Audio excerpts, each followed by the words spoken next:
나누면 우리가 막 여러분들이 좀 항상 운전하고 있는 승용차. 승용차에는 하도, 중도, 상도를 가지고 한다 하고, 하도는 역할은 방청 목적이다. 중도는 하도와 상도를 이어주는 외계 역할을 하는 것이다. 그다음 상도는 내우성, 내수성, 광택 유지, 미광 모든 걸 총괄하는 것이 상도입니다. 그래서 하도, 중도, 상도가 있다. 그래서 항상 이 프라임 카메라 들어가면 아이는 하도다. 서피스 카밍은 중도다. 탑 코팅, 탑 꼭대기 아닙니까? 탑 코팅 하면 이거 상도다. 이렇게 여러분들 생각하셔야 됩니다. 꼭 알아요. 하도 중. 이건 도장 목적이 따라 몰라요. 이건 아까 말씀드린 방청도력. 동기시 뭐니까 방청도력. 방청. 예? 예? 방청. 녹을 부식억제. 방청도력, 부식억제도력. 부식억제. 아닙니까? 방청하면 일본은 방청이라 그러고 우리나라는 부식이라 이런 얘기 했죠. 방청은 부식을 억제하는 도래가 방청도력이 말입니다. 막을 막자 아닙니까? 청자, 녹청자. 녹을 막는 도래다 이 말입니다. 동규씨, 녹을 막는 도력, 부식을 억제하는 도력, 그 도래가 방청도래다 이 말. 그다음에 방어도래는 뭐라 합니까? 방어도래. 선체에 바닷물에 있는 수중에는 해초류나 조개류가 붙는 거, 해초류나 조개류가 철판에 붙는 걸 억제하는 도래가 방어도래. 그 오자가 오물 오자인데. 그릇을 쓰지만 실제로는 해초류 조개류가 붙는 걸 막아주는 거예요. 그 도를 방어도력. 그다음 방하도력. 그러면 그대로 이게 하도는 뭡니까? 불하자죠. 불 막는 거, 불 붙는 걸 막는 게 방하도력. 방구도력은 방구도력은 부자가 부패할 부자인데 이게 뭐냐면 여러분들 가정에 보면 곰팡이 많이 피는데 곰팡이 피는데 곰팡이 억제 도력이 있습니까? 그걸 방구도래라 그러고 그 도를 방구도래도 하기도 하고 또 어떤 사람 방구도래를 다단용어로는 어떻게 쓰냐면 방구도래를 하면은 우리가 절에 가면은 산이나 절에 가면은 절이 아니고 계단에 보면은 계단 나무를 막 계단 만들어다가 오래된 계단에 썩어가지고 막 내놨죠. 그거 왜 내놨습니까? 나무가 오래되면 안에 있는 균이 들어가가지고 나무를 썩게 만드는 거예요. 또 절에 가보면은 부산에 예전에는 그게 없는데 내가 전라도 가보니까 전라도 꿀이 함사자고 절에 가보면 절에 나무가 큰 이걸 가지고 나무 이걸 가지고 절을 짓지 않습니까? 그러나 부산보다는 전라도는 그 시주하는 사람이 좀 저희가 재정적으로 어려서 그런지 모르지만 절에 나무인데 페인트를 안 하더라고요.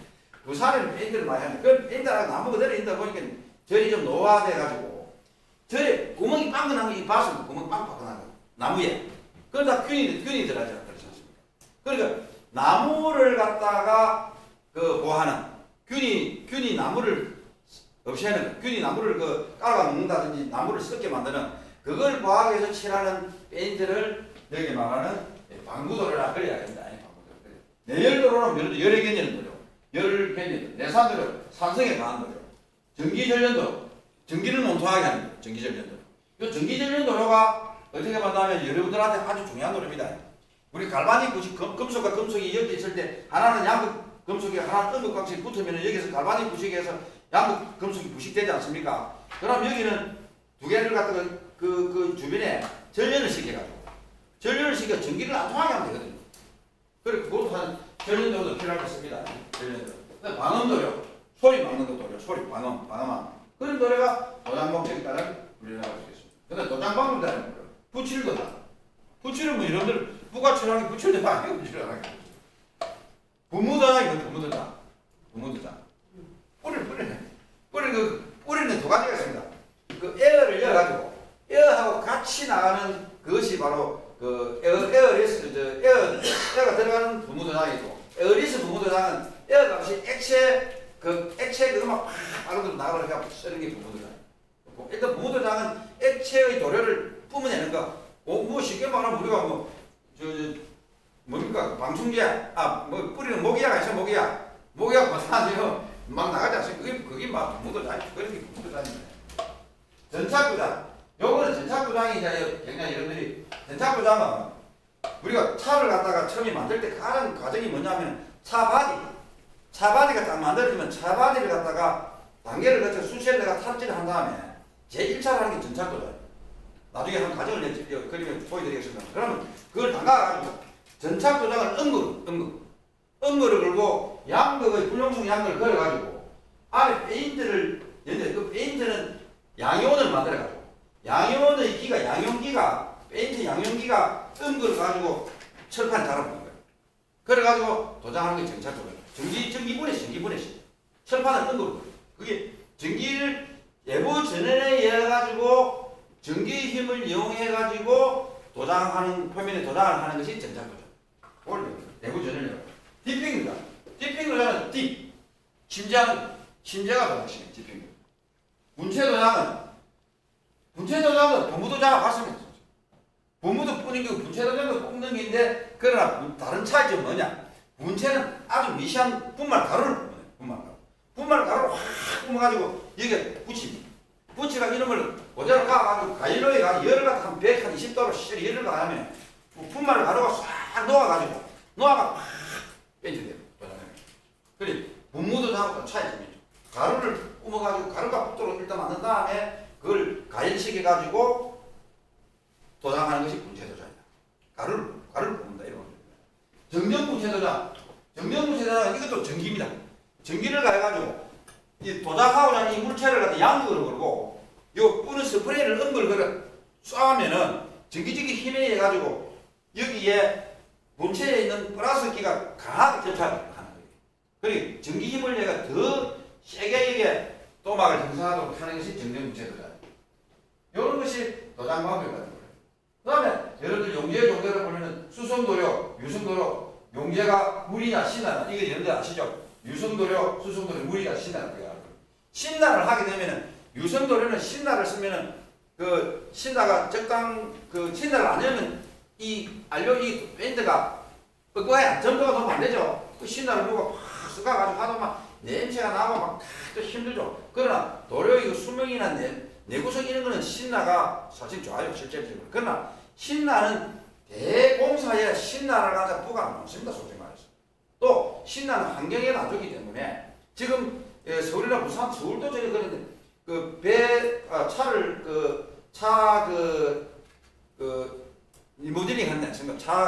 차 수리 카 인테리어 그런 데서 페인트 도장할 때 신나를 가지고 쓰는 용재를 신나로 쓰는 걸 지금 못하고 있어요. 환경공인. 가장 물러가 수성도료를 하고 신나 이게 너무 공이 심하. 이건 여러분 쓸모 아십니까? 머리에 띵하게 있습니다. 공이 타기가. 그래서 물을 넣었어. 페인트 우리가 아파트 칠하는 페인트 이거 옥상 방수 페인트 이거 전부 물 아닙니까? 물을 타가 뻑뻑하면 안 들어가네. 물 좀 부어가 휘적서가 또 하고 물이 정발돼 없으면 또 물 부어가고 아무 그 용재를 물로 부어가는 수성도료죠. 물로. 그 신나를 가지고 그 용재를 쓰느냐, 용재를 신나를 쓰느냐, 물을 쓰느냐, 그 차이가 수성도료냐, 유성도료냐, 그 차이니까.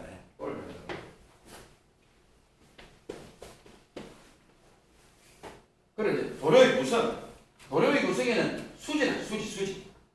도료의 것이 네 가지가 있는데, 수지, 안료, 용재, 첨가제가 있는데, 이걸 여러분들이 꼭 알아야 됩니다. 수지는 두 번째 화물인데, 역할이 뭡니까? 도료의 주요 기능이 뭐냐? 방선방언의 예전 도료의 어떤 기능을 가지고 있는 것이 전부 핵심이 수지입니다. 수지를 어떤 것을 쓰느냐에 따라서 방선을 할 것인가, 방어를 할 것인가, 내일을 할 것인가, 전부 수지에 달려 있어요. 수지가 중요합니다. 페인트 요소죠. 수지. 그래서 수지에는 천연수지와 합성수지가 있고, 열경화선 수지와 열가손 수지. 열경화선은 열을 가하면은 경화가 된다. 한 번 더 가열해버리면 타버립니다. 이 열경화선 수지고, 열가손 수지는 가열을 하면 연화가 되고, 또 냉각됩니다. 냉각되는 걸 가열하면 또 경화가 되다가 가열하면 연화, 그게 안 합니다. 열가손 수지. 왔다 갔다 계속 연화가 되는데, 가손 수지는 타버리는 것이 열가손 수지, 열경화선 수지. 그래서 도료의 구성에는 수지가 제일 맞다. 굉장히 중요한 것이 도료의 기능을 부여하는 수지다. 그걸 여러분들이 아셔야 되겠습니다. 그 다음에는 안료, 두 번째 안료. 역할, 도료의 색상부분. 도료를 갖다가 색깔을 어떻게 할 것인가가 안료입니다. 안료를 어떻게 색하느냐에 따라서 달라지죠. 안료 색상부분. 용재, 희석제. 도료의 자합성 무효, 물, 신나, 이런 걸 갖다 용재라고 해요. 네 번째 첨가제. 도료의 성능 향상. 여러 가지 경화제나 건조제, 칭환광제 이런 도료의 성능을 향상하기 위해 첨가하는 것이 첨가제. 그래서 도료의 구성 요소에는 4가지가 있습니다. 가장 중요해서. 처음에가 뭡니까? 수지, 그 다음에 안료, 그 다음에 여기 말하는 수지, 안료, 용제, 그 다음에 첨가제 4가지입니다. 도료가 종류가 뭐냐고 물으면 4가지를 항상 제가 여기서 보면은 이성분계를 하면 도막 형성적 주요소 이게 필요 없습니다. 도료에 대해서는 여러분들이 요걸 요 사성분계 여기 가장 중요합니다. 요 뭐는 그거 보입니까 요거? 예? 요거 보입니까? 이게 있습니다. 수지 알료 첨가. 예, 다 있죠. 수지 안료 뭡니까? 요 첨가제 용제 요걸 꼭 아셔야 됩니다. 사성분계 요걸 명심을 하셔야 될 것 같습니다.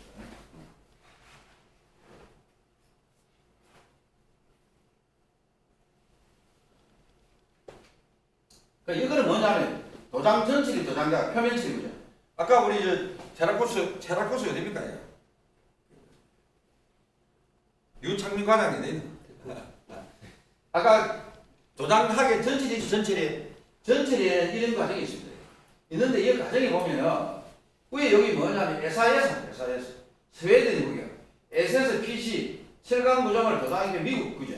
NAC 국제부식협회 그죠? BS 1, 2, 3이 영국 교육협회에서 이런 등급을 매겨가지고 표면 처리에는 이런 식으로 할 때 이걸 어떻게 한다 하는 게 정해놨어. 용제 세정, 수공구 세정, 동력공구 세정, 일반 보라스트 세정 해가 엔카탑 규정을 어떻게 한다. 우리나라는 주로 이걸 SSPC 미국 규정을 가지고 이걸 주로 많이 합니다. 그래서 막 페인트 하는 사람들이 전체를 갖다가 철제 하느냐 안 하느냐 그것이 페인트에서 가장 핵심은 전체 탑지하고 수시와 탈지 기름기를 없애고 이물을 제거하는 전체가 도장의 가장 큰 그 핵심이 아닌가 저는 그렇죠. 그래서 여기 SSPC 그 미국 도장 철강 구조물 협회에서는 SSPC, SP1 용제 세척, P2는 수동구 세척 쫙 나와 있습니다. 막 이거는 여러분들이 막 페인트 전문점자가 아니니까 혹시 여러분들이 실무에서 페인트를 할 때 여러분들이 담당하는 구조물을 누가 페인트를 한다면은 그분들한테 리마인드 쓰기 아니겠습니까? 당신들 말이야 페인트 하면은 그 전체리 규정을 뭘가 하느냐, 전체리 어떻게 할 거냐 들어보고 전체리 규정대로 철저해라. 그렇게 여러분들이 막 요구할 수밖에 없지 않느냐. 여러분들이 페인트 전문점자가 아니니까 그렇게 요구하도록 철저히 전체리 규정을 여기 있는 이런 규정을 가지고 이걸 참고를 교재가 여러분들도 오늘 여기 있으니까 항상 이런 걸 페인트 할 때는 이걸 한번 보시고 페인트 여러분들이 전체리 규정을 어떻게 하고 있느냐 이렇게 역으로 질문을 해서 페인트 전체리가 잘 돼가지고 페인트 하자가 없도록 하시는 게 안 좋겠습니까?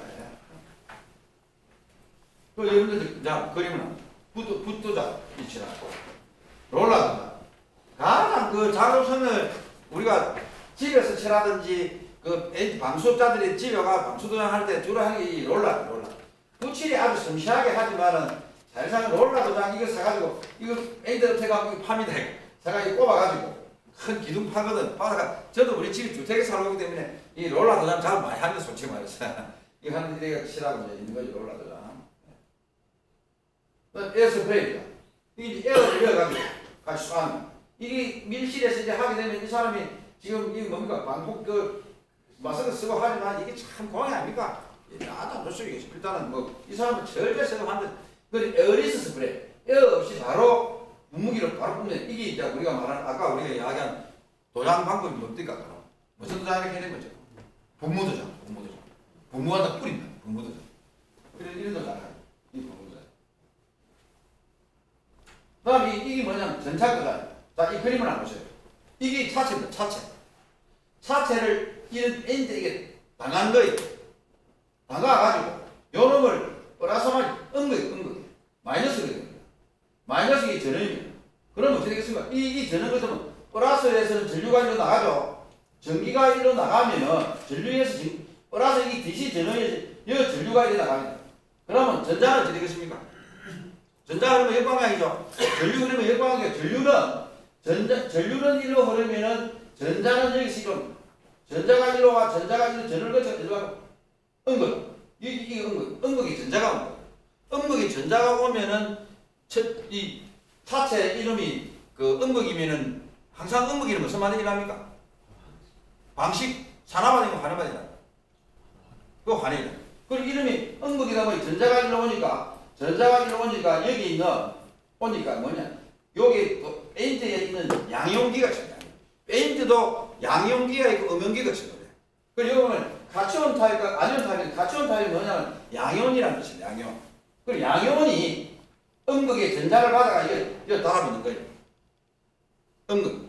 페인트에 무슨 음극이 향이 페인트에 양음극이 있습니다. 이온기가 있어요. 그래서 양용기가 요 자동차 바디에 가가지고 여기 음극이고 음극이면 전자가 여기 전자가 까고 빠지니까 오면은 여기 있는 페인트에 있는 양용기가 여기 가서 이제 달아붙는 거예요. 도금이 되는 거예요. 일종의 도금입니다. 전차권의 도금입니다. 페인트 도금이 되는 거예요. 이게 전차권이다. 그 요걸 내가 왜 하냐면 자동차 하도가 바로 이 전차권이야. 자동차에서 하도를 하는 것이 제1단계가 전차권이야. 이렇게 해가지고 녹이 안 쓰도록 1차계 녹이 안 쓰도록 하는 거예요. 전차권을 하는 거예요. 근데 옛날에 초창기에 그 현대에서 배관 차가 나왔을 때, 저도 그때 차를 1980년대 샀을 때, 차가, 이 조그맣 뚫리면은, 그 페인트 딱 기스가 딱 나면, 그 본네트나 뭐 차 옆에 본네트 기스가 나면, 좀 있으면 그 빨간 녹물이 팍 생겨요. 하도가 안 된 거예요, 하도가. 옛날에 그랬어요. 그리고 차체 밑에, 여러분들하고 내가 세대차 나니까 뭐 여러분들이 내가 차를 몰았으니까 1987년도 그때 몰았으니까 딱 몰아요. 그때 우리 인테리어급에 가면 안 했습니까? 차를 가가지고 그 차 밑에 차를 들어 올라가 그 밑에 그거 다시 에폭시 코팅하고 이랬습니다. 왜 그랬냐면 우리나라 차를 초창기에 캐나다 수출했는데 미국 수출했는데 그 눈이 많이 오는 북극 지방에는 어찌 됩니까? 염화칼슘을 뿌리지 않습니까? 염화칼슘을 뿌리면 염화칼슘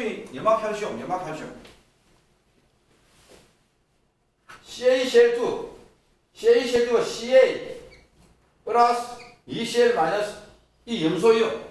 이 염소이온이 염화칼슘물에 눈을 녹이는 이 염소이온이 차가 가니까 눈이 치면서 바로 차체 밑에다가 않습니까? 그게 붙어가 차가 부식이 되고 엉망됐어요. 야, 이거 한국 차 이거 말이야. 메이드 인 코리아 이게 무슨 이런 차가 이거 차 밑에 부식이 되고 이게 무슨 식으로 한국에 나오는 차들은 그렇습니다. 그래가지고 인테리어 가면 막 밑에 저도 그 옛날 그때 차 사가지고 밑에 막 코팅하고 이랬어요. 뿌리 가서 에폭시 코팅하고 밑에 야단났습니다. 외국 이런 지금 이런 데 차 사가지고 하체 밑에 코팅하는 사람이 있습니까? 아무도 없습니다. 그 어디로 우리나라도 완전히 해가지고 특수 코팅 해가지고 밑에 차 밑에 부식돼가지고 녹선이 떨어지게 다 만들어버렸죠. 초창기 그랬어요. 그래서 일단 전차 도장하는 이것이 이 마이너스를 걸어가지고 페인트가 달아붙는 도금이 된 페인트 도금이라고 하면 되겠죠. 이것이 바로 전차 도장입니다. 하도도입니다. 하도도장. 이 정전부채 도장은 뭐냐? 요 표도물을 갖다 플러스로 걸고 정면으로 플러스로 걸고 요걸 음물을 때 쏴면은 여기에서 분말이 나와가지고 여기 달아붙는 거예요. 아주 밀착있게 달아붙습니다. 달아붙인 다음에 요놈을 가가지고 열처리를 하는 거예요.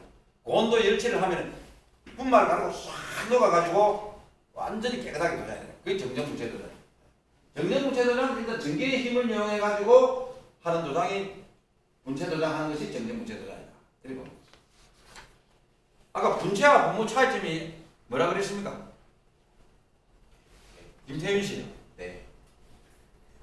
분채 도장과 분무 도장의 차이점. 분무 도장은 액체를 뿌리고 네. 분채 도장은 고체. 분말. 아주 미세한 분말. 이게 이제 자동차 바디 도장 공정. 여러분들 여기 좀 글자 보입니까? 어떻습니까? 보입니까? 자, 우리 한번 봅시다. 보면 자동차 우리 모르지만 여기 보면 자동차 하도 중도 상도가 있는데 하도는 뭐겠습니까? 하도가 전차도장, 방식 노가 서도장, 중도가 정전 분체도장, 상도가 분체도장, 자동차 1도장. 이게 가정을 하면 얼마나 복잡합니까? 차 한 대 만드는 게 쉬운 일 아닙니다. 우리 차가 비싸다고 욕만 해, 솔직히 말해서. 이제 차체 바디 이거 도장해가지고 오늘 보고 대단한 과정을 거치는 거예요. 여기 보면은, 자, 봅시다. 여기 해가지고 메달 검사, 황금 수직, 메달 올림, 예비 탈제 해가지고 갑니다. 수시한다. 수시해갖고 수시에 어느 시간 냅니다. 수시가 수질 건조, 물을 말립니다. 말려가 어디 갑니까? 전극 설치해가지고 여기 전차도장. 이게 하도도입니다. 전차도장이 하도도를 하는 게 정차도장. 여기서 이제 플러스 마이너스 걸어가지고 전장 도장 시기가 도금을 페인트 도금을 해가지고 다시 돌려가 또 수세 건조 전극 떼냅니다. 떼내다가 소모 건조는 건조 시기 떼내가지고 온도를 가일해가 완전히 건조 시킨 다음에 이름을 가가지고 또 차체 매달아가지고 쭉 갑니다. 매달 올립니다. 가가지고 들어갑니다. 요 본자가 밑을 내려가지고 하부 도장 밑에 차체 밑에 하부 도장 해가지고 쭉 가가지고 신라 도장은 전장 도장 그 해가지고 안 되는 부위 용접 부위나 이런 데가 실고를 쏴가지고 철저하게 녹이 안 쓰도록 하는 게 이 신라 도장. 그러니까 또 보수 도장 해가지고 내가 중도 도장은 아까 이거 뭡니까 중도 도장. 정전부채 도장 해가지고 샌딩 사포 가지고 잘못된 거 깎아내고 사포가 싹 긁어내고 이렇게 또 마무리 작업하는 거예요. 샌딩을 해가지고 또 소부 건조 가열시기.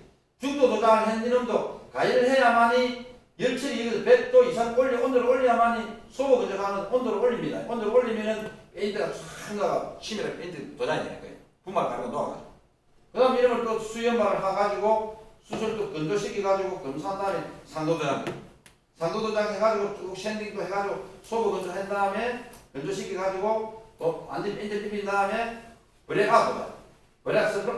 브레이크아웃 도장 검사 스트라이브 이것이 뭐냐면은 특수 도장인데 그 문짝 안에도 도장하고 그 우리가 차에 그 뭡니까 그 자동차 폴리스 그 글 쓰는 도장 아십니까? 자동차 폴리스 주로 그런 그 광고 붙이는 도장 아십니까? 자동차 같은 우리 승용차는 그게 없죠 주로. 경찰차는 항상 그 색깔도 다르게 하고 또 뭐합니까? 그 폴리스 글도 쓰고 이러죠 대부분. 그런 도장을 여기서 버리가 도장과 스트라이프 도장 마지막 또 필요한 도장을 또 이어서 해가지고 최종적으로 나뉘고 이런 놓으면은 이놈이 이제 어딜 갑니까? 요놈을 가지고 마지막 도장된 요놈을 가지고 이제 다음 라인을 가면은 엔진을 넣는 거죠 엔진을 얹고 다음 라인에 가면 엔진 다 얹어가지고 문짝 달고 참 더 해가지고 이제 나중에는 이제 거장하고 이런 과정을 이제 그렇지 요 확률도 여기는 우리가 페인트 하는 과정만 차체는 가장 먼저 하는 차체의 페인트 과정이다 이렇게 보면 되겠죠. 하여튼간에 뭐 차는 여러분들이 타고 다니는 차는 하여튼 하도 중도 상도를 한다. 그걸 꼭 명심하시면 되겠습니다. 그 다음에 첨단 도료. 최근에 녹고 있는 첨단 도료는 녹 전환제가 있어요. 녹을 하는 시기가지고 붉은 녹을 하는 해가지고 검은색 상의 사나막으로 전하는 이런 녹 전환제가 지금 나오고 있습니다. 그 다음에 STC 녹층 상부에 도장에서 침투하여 녹층 하부에 강하게 부착하여 기존의 녹층을 도료의 알료와 같이 결합하여 간도막을 형성한다. 이건 STC 도료란 새로운 도료가 등장하고 있습니다. 이 적용부는 녹선 볼트에 대해 와이어 브러시 녹끈을 제거하고 난 다음에 틈새에 녹 전환계 컨버터를 주입, 기존 녹을 보호피막으로 전환시킨 다음에 라스트 컨버터를 해가지고 틈의 규모가 클수록 구분 가능한 무기실링 틈을 메운 다음에 LCD 도료를 한다. 이런 이 특수 최근에 나오는 녹 전환제가 등장하고 있고 LCD 도료가 있다 하는 그런 이야기. 여러분들에게 이런 도료가 있다는 알려주는 겁니다. 첨단 도료. 그다음 이거는 이제 울산에서 양해하고 있는 WRC100이라는 도료인데 이름이 무슨 냐면은 고기능성 세라믹 복합재료 내부식 코팅이 해가지고 수분면에도 수분면 물기가 있어도 녹이 있어도 적용이 가능하다고 제가 이야기하고 있습니다. 그래서 이런 도료가 이제 증가하고 있습니다. 이거 보면은 뭐 내부식, 내침식, 내마우스도 있고 시공작용, 용이수, 열간작용 불필요하다 이런 도료를 지금 개발하고 있습니다. 그러면 이건 뭐 해양수산부하고 그것을 인정을 받았다는 이야기를 하고 있습니다. 하여튼 도료가 이제 왜냐하면 왜 그럼 우리가 이 수분이나 녹면 적용이 가능하냐 하면은 녹이 있는 데서 우리가 페인트하기 어렵다니까. 그럼 아까 전처리 과정에 보면은 샌드 브라시링이나 그리드 브라시링 하는 이유가 녹을 제거하는 거 아닙니까? 그 녹을 제거 안 하고 하는데 녹을 일단 제거해야 되는데 이 도료는 녹 제거 안 해도 녹 위에 바로 칠해된다는 거예요. 그러니까 녹 제거는 안 하고 바로 칠할 수 있도록 아까 녹 전환제도 마찬가지고. 그래서 우리 전처리를 갖다가 다소만 생략을 할 수 있다. 그 이야기입니다. 그 이야기를 WRC100은 용제, 이건 무용제 타입이다. 그 다음에 WRC100은 뭐 이게 수입면은 가능하다. 그런 이야기를 하고 있습니다. 첨단 도료에 뭐 이런 참고적으로 이런 도료가 있다는 말씀드립니다. 그래서 이거는 이제 방식 기술의 WRC100에 칠하는 저거 이야기하고 있는 첨단 도료를 이야기하는 것이죠.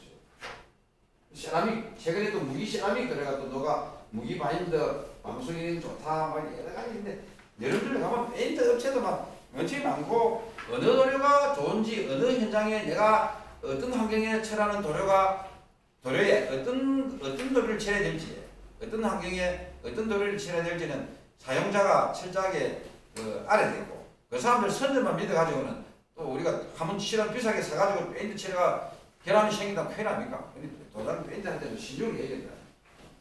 그리고 또 뭐 유기도료 하이브리드 프라이머 도자기다. 요 하이브리드 프라이머 하면 프라이머 들어가면 이거 뭡니까? 프라이머 하면은 하도입니까? 중도입니까? 상도입니까? 하도도료. 옳고 알아요.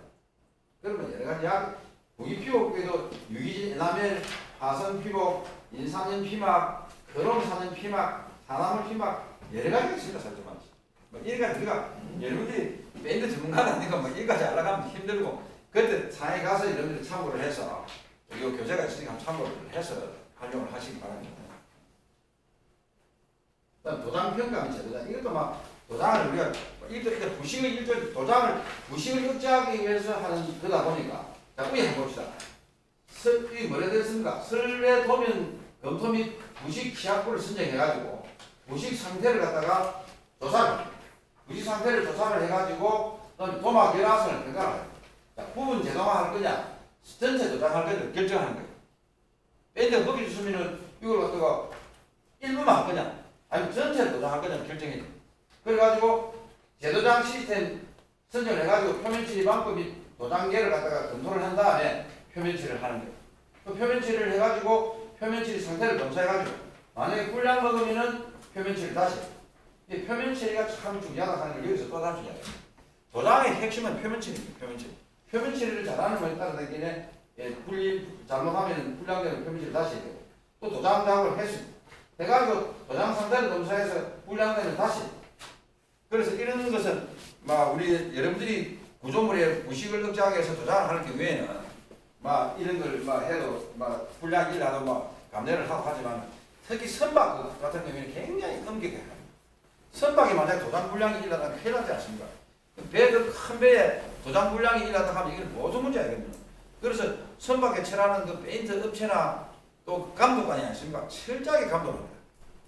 도막 두께도 몇 미크론 이상 규정을 딱 하면은 그 선주하고 배를 만들 때 어떤 페인트를 칠하고 어떤 일을 했을 때 도막 두께를 얼마나 한다 딱 정해놓으면 그 도막 두께 안 오면 크레임 걸어가면 큰일 나니까 철저하게 도장을 합니다.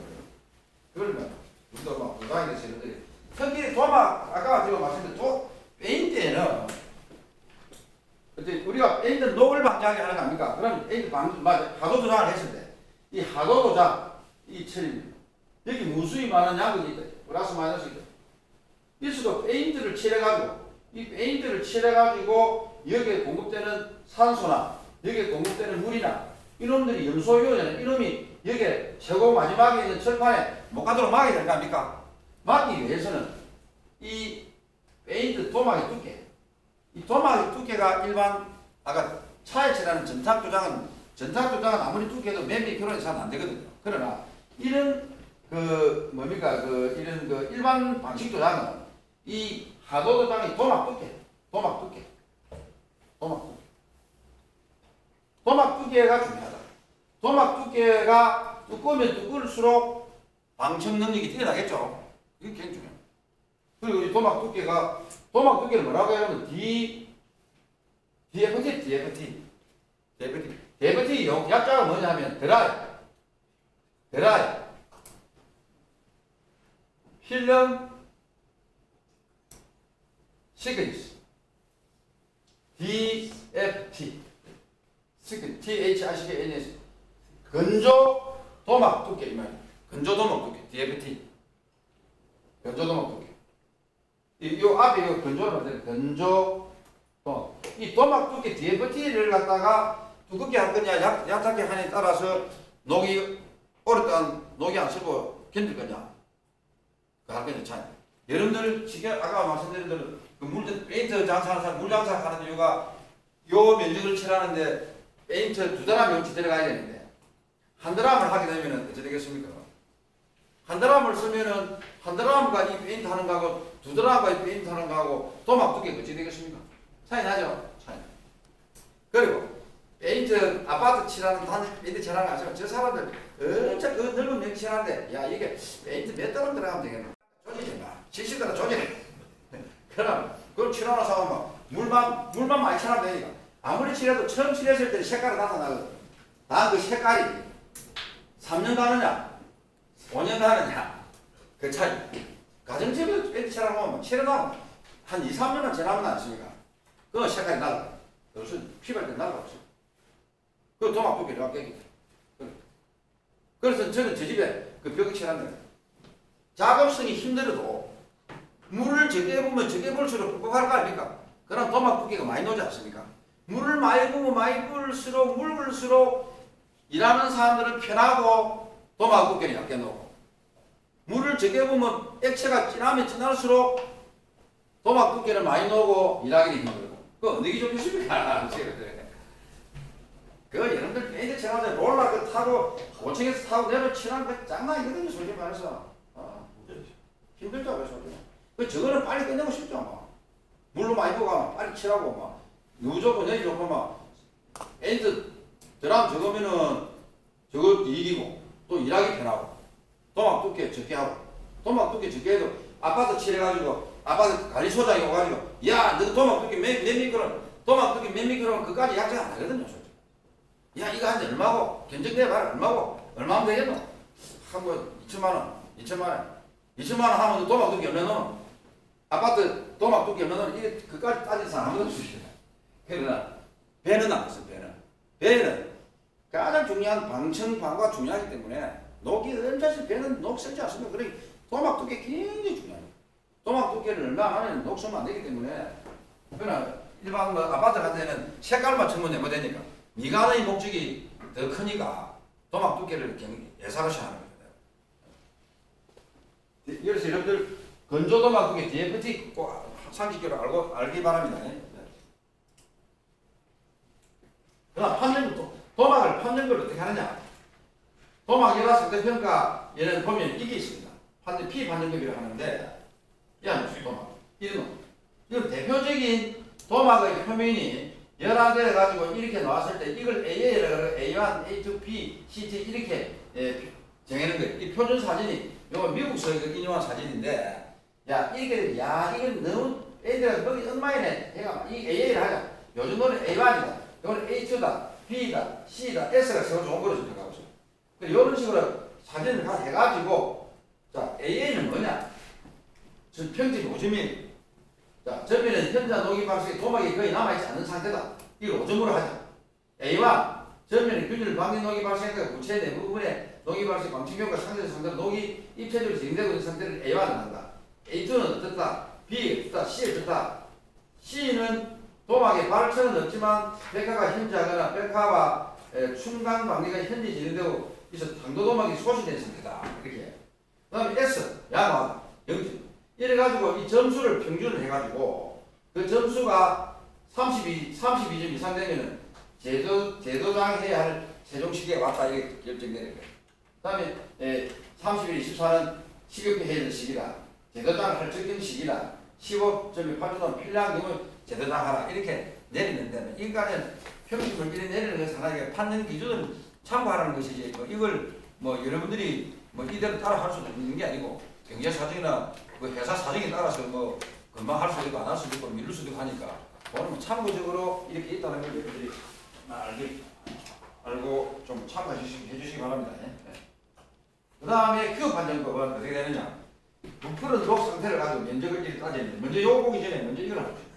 자 이건 에인트 칠했을 때 녹이 이랬었다. 점녹이다. 부분 상태의 녹이다. 벗겨진 녹이다. 부풀음이 일어났다. 방해가 일어났다. 백화가 일어났다. 이렇게 녹이 이런 식으로 변할 때 이걸 어떻게 할 거냐? 그래 변하면은 요걸 가지고 어떤 면적, 요 점녹이 일어난 요 면적을 기준으로 요 면적이 전체 몇 프로인가? 그걸 검토하는 그걸 어떻게 검토하냐면 앞에 말한 요거에 보면은 7%다. 면적 비율이 7% 차지하면은 도막 기능 상실됐다. 그다음 3%다. 아직 긴급 도장이 망시기다. 1%면 도장 도막 정령 무수식이다. 1% 미만은 필요한 경우에 도장한다. 이렇게 이제 그 면적이 어떤 면적을 가지고 전체 면적 대비 몇 프로냐 그걸 따져. 그래서 막 이런 건 한 기준이고 미국에서 이렇게 이야기하고 있지만 뭐 여러분들이 볼 때는 그 어떤 자기 구조물이 페인트가 어떻게 되면은 이런 걸 따질 수는 없고 여러 가지 사정에 따라서 감안을 해가지고 할 수밖에 없지 않겠습니까? 이건 참고적으로 이렇게 나오시기 바랍니다. 이렇게 기준 자는 게 있다 하는 걸 나오시기 바랍니다. 그래서 정의 방식.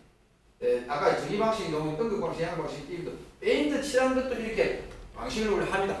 페인트 칠한 걸 왜 방식을 하냐면 페인트를 해도 여러분들이 여기 페인트를 했다. 페인트 하면 이 페인트는 영원합니까? 페인트 칠하는 이게 페인트 한번 칠하다고 해서 페인트가 안 벗겨진다고 해서 여러분들 눈으로 볼 때 안 벗겨진다고 해서 그 페인트가 완전히 방식되고 있느냐? 아닙니다.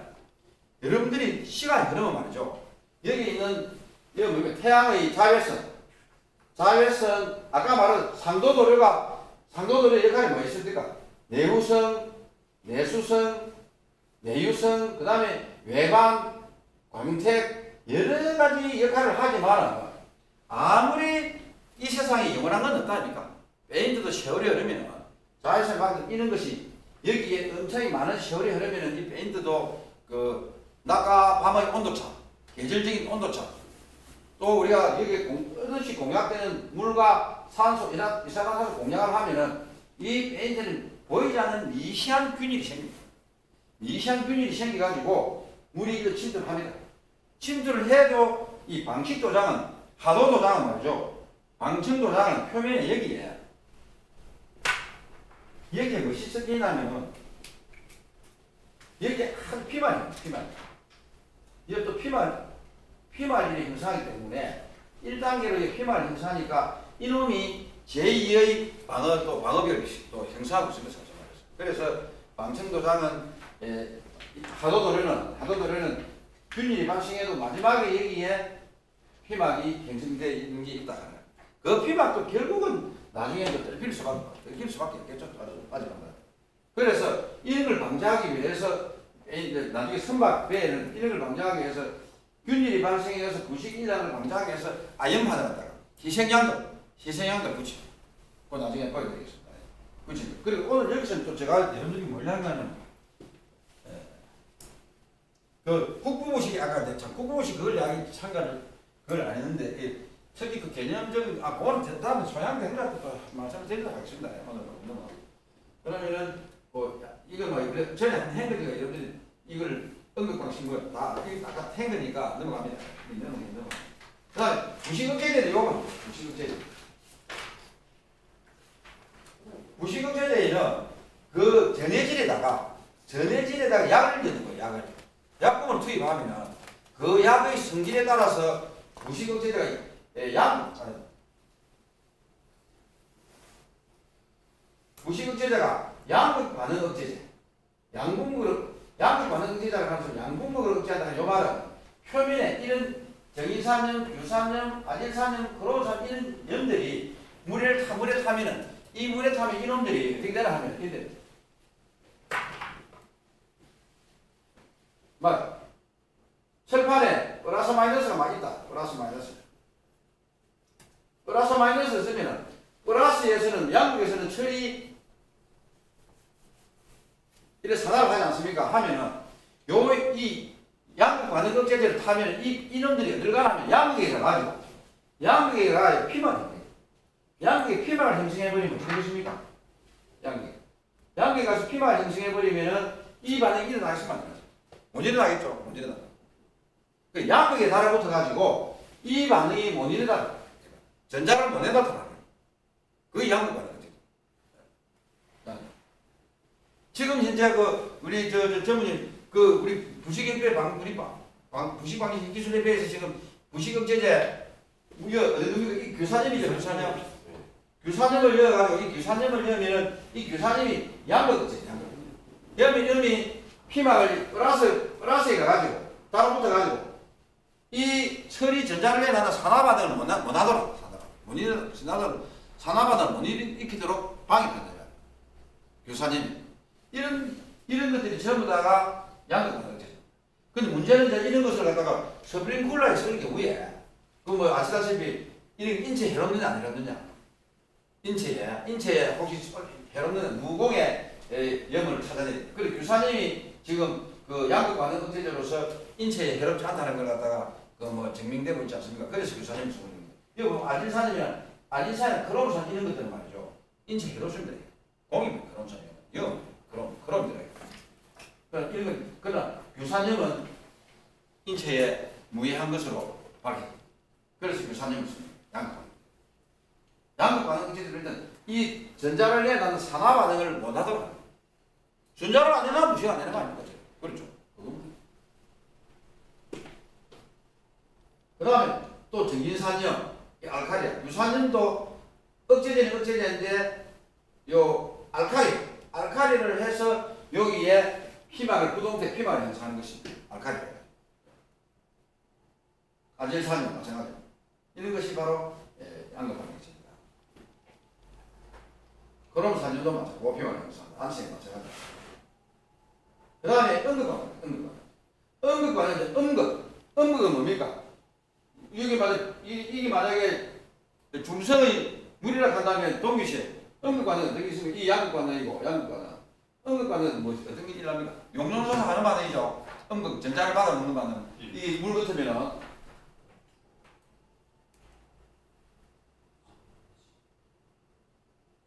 이 반응이 음극 반응 아닙니까? 그러면 여기 음극 반응 억제제는 요 석회나 다인산염 이놈을 물에 타면 이놈들이 이 반응을 어째? 이 반응을 음극 반응을 못 일어나는 음극 반응을 못 일어나 전자를 갖다 소비하는 반응을 막아.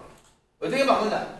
음극에 가가지고 이게 음극에 가가지고 요놈이 음극에 가고 어쩌나 요 다인산염 타면 저놈들이 그 양이온이 만들어져. 양이온이 이어가지고 뼈를 막아. 음극에서 반응을 못 일으켜. 물하고 이 여기에 여기 H2 물이 요 전자는 와 있습니다. 전자는 빨리 내하고 빨리 하는 반응을 일으키자고 전자는 대기하고 있는데 물이 전자를 받으면 될 거 아닙니까? 산소하고 물이 전자를 받아야 되는데 여기 방해를 하는 요 음극 반응 억제제가 여기서 피막을 딱 형성해가지고 물이 여기 오도록 못 오도록 하는 물이 접근을 못하도록 막아. 이게 음극 반응 억제제. 참 신기하네. 그렇게 이게 신기하네. 그래 혼합 억제제는 뭐냐? 양극 반응 기능을 갖다 서로 보완하는 억제제다. 아질산염, 앙식항산염이나 크롬산하고 정유산염을 합하면은 양극 반응을 갖다 양극 반응 억제제를 더 업시킨다. 그 말이야. 더 업시킨다. 보완 기능을 한다. 그 말이고. 그 다음에 음극 반응 억제제와 양극 반응 억제를 혼합하는 억제제다. 다인산염이나 크롬산염이라면 크롬산염은 양극 반응 억제제. 요거는 음극 반응 억제제. 그래. 음극과 양극을 다 같이 동시에 막는 이것도 막고 이것도 막는 억제제가 혼합 억제제. 그것이 바로 혼합 억제제다. 이야기. 혼합 억제제 하면 양극 반응과 음극 반응 동시에 억제제가 있고 또 양극 반응과 보완한 게 있고 양극과 음극을 동시에 억제하는 혼합 억제제가 있다. 이렇게 봅니다. 참 이것도 우리가 밀폐된 공간에는 억제제의 효율적인 사용이 얼마나 유효한지 모릅니다. 그러다 뭐 돈 안 들이고 공식 방문하면 막는다 아닙니까? 지금 스프링클러 관련해서. 그건 인체 해로움을 안 쓰고 해야 되겠죠.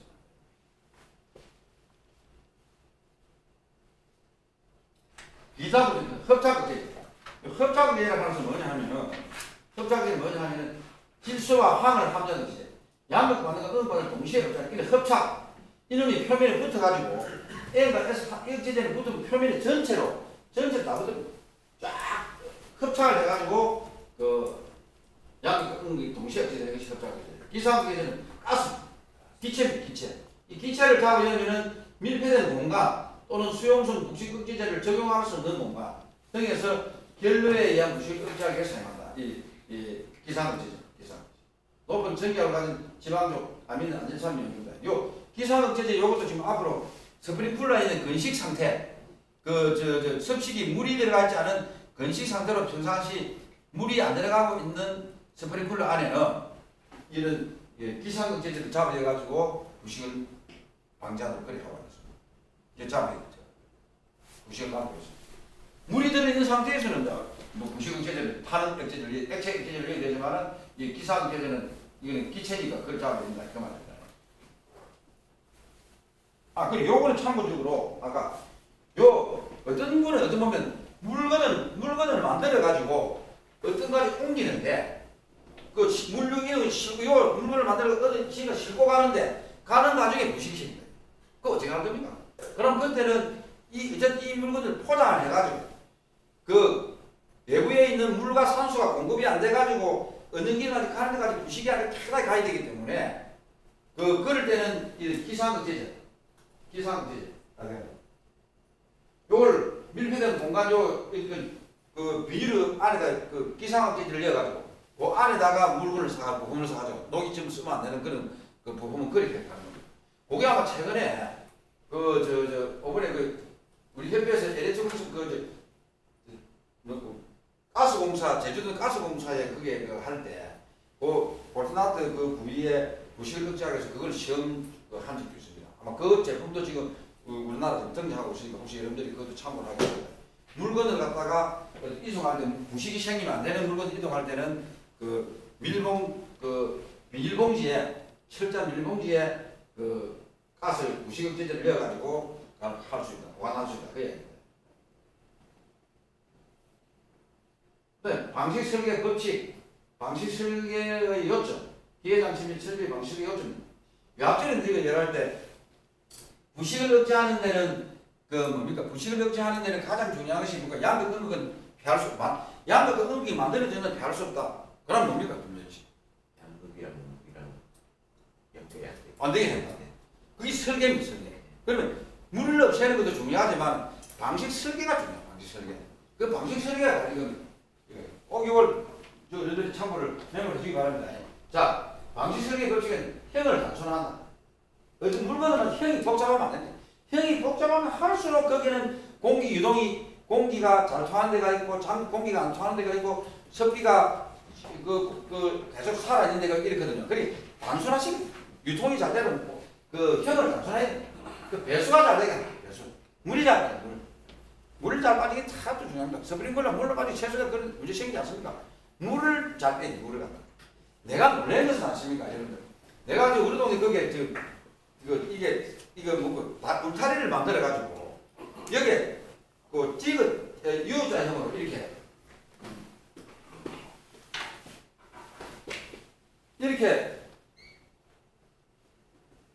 이렇게 볼트나트를 줘하고 이 고정을 이 고정을 시키고 여기도 고정을 시키는데 여기도 이제 요건 요거도 고정시켜야 되는데 요 U자형의 그 철판이 용융도 요 2kg 돈 되는 용융도금 했는데 색깔이 지금 흰 걸 정확하게 몰랐는데 요같이 똑같이 여러 대 있는 요걸 갖다가 설치했는데 어떤 데는 여기에 붉게 여기 어차피 녹이 있었어. 어떤 녹 쓰는 놈이 있고 어떤 녹이 안 쓰는 왜 똑같은 제품인데 요 눈으로 봐가지고는 이 아무 이상이 없는데 왜 여기 붉은 녹이 쓴 이런 게 있고 이게 철품이 있고 어떤 건 녹이 안 쓰는 게 있느냐? 내가 항상 그래서 이제 그걸 보고 이게 뭐 철거식에는 부식에는 뭐 이유가 있는 게 아닙니까?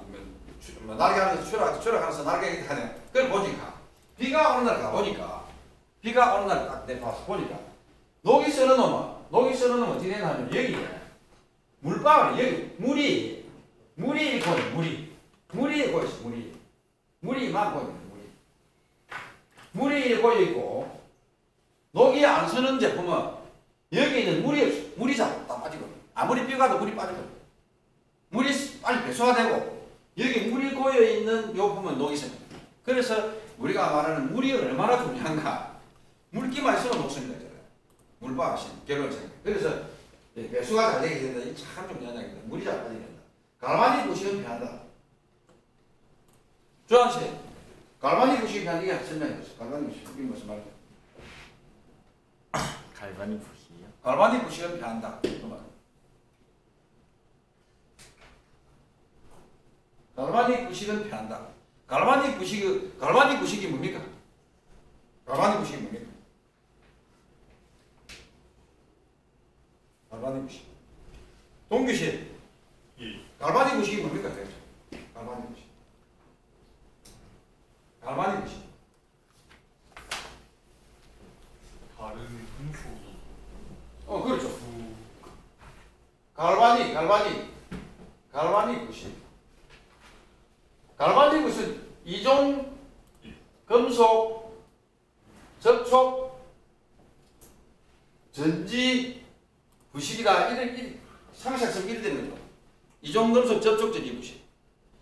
갈바닉은 금속의 종류가 다른 놈이 붙으면은 금속의 종류가 다른 게 붙으면은 뭡니까? 하나는 양극이 되고 하나는 흑극이 반드시 되죠. 금속의 종류가 다른 걸 붙으면은 그 연화 에너지가 연화 경량이 큰 금속과 적은 금속이 붙으면은 연화 경량이 작은 금속은 부식되지 않습니까? 연화 경량이 큰 금속이 양극이 되면 부식되죠. 그게 갈바닉 부식 아닙니까? 그럼 우리 이제 태윤 씨, 갈바닉 왜 그걸 갖다 이종 금속 전지 두 개가 붙으면 이종 금속 접촉 부식이라 그러고 왜 갈바닉 부식이 왜 갈바닉 말이 왜 붙습니까 제가? 그건 모르겠죠. 아니 갈바닉 부식 이종 금속의 종류가 다른 놈이 붙으면은 그것은 부식이 난다. 반드시 양극 하나는 양극이 되고 하나는 흑극이 된단 말이야. 갈바닉 우리가 고등학교 화학 시간에 보면은 갈바닉 전지가 있어요. 갈바닉 전지. 갈바닉 전지라고 하는데 그 갈바닉이라는 사람이 양극 동하고 동전극하고 다른 걸 해가지고 그 전기를 찾아낸 사람이 그 사람 이름이 갈바닉이에요. 갈바닉. 그래 그 사람 이름을 따가 갈바닉 전직했다가 지금은 그걸 우리는 또 갈바닉 부식을 이용하니 갈바닉 부식이라는 말을 쓰는 거예요. 그 사람이 그걸 찾아낸 거예요. 전지 배터리 1.5V 볼타도 사람 이름 아닙니까? 1.5V 그 건전지 만든 사람이 볼타. 갈바닉 근데 그 볼타보다도 갈바닉이라는 사람이 최고로 먼저 금속과 금속을 가지고 배터리 전기를 만들어낸 개발한 사람이 갈바닉입니다. 그 사람이 시초가 되고 그다음에 볼타라는 사람이 식에 들어가는 볼타 전지 1.5V짜리 만들었답니까? 그리고 종류가 다른 금속을 연결하면 그거는 전기차가 발생하고 이게 요걸 이용해가지고 뭔가 에너지를 만들 수 있다는 걸 그 사람이 찾아낸 거예요. 금속이 종류가 다르면 반드시 전기차가 발생하고 그 전기가 통하는 거 아닙니까? 그러니까 그 사람 따라서 갈바닉 부식이라 얘기해요. 갈바닉 부식. 이종 금속, 갈바닉 부식, 이종 종류가 다른 금속이 붙으면 부식이 난다. 하나는 양극이 되고 하나는 흑극이 된다. 그 말이죠. 동기씨 맞죠? 자, 틈형설. 틈이 생기면 반드시 그것은 부식이 난다. 공기차 공기가 잘 타는 데가 있고 공기가 안 타는 데 반드시 나중에 그 다음 설명드리겠습니다. 이게 뭡니다. 그 다음에 부부지 응급 발생이 된다. 바로 이게 아까 우리가 어제 여러분 김영경 교수 이야기한 용접하거나 잔류역학이 잔류응력. 잔류응력이 있는 그 부위가 반드시 부식의 양극이 돼요. 응력을 받아가지고 응력이 받는 부위가 반드시 양극이 돼요. 지성이 발생하고 양극이 된다. 그걸 응력을 표현합니다. 유지관리의 난이도를 줄인다. 유지관리의 난이도. 유지하는데 힘들더라도 해서 안 되는 거 쉽게 하도록 만들어야 된다. 그다음 부식 취약부의 기술적인 방식 문제는 방식 전문 인력을 해결한다. 이거는 마지막 문제고. 어쨌든 위에 있는 이런 것이 방식 설계입니다. 방식 설계입니다. 자, 여기 이제 그림이 나옵니다. 봅시다. 자, 불량, 나무. 이거 동기씨, 요 왜 이게 불량입니까 이게? 여기에 틈을 일어나면은 여기 틈이 생기면 어떻게 되겠습니까? 틈이 생기면은 틈 그 안에 틈이 생기면 저기 틈이 생기면 어떻게 됩니까? 보시면.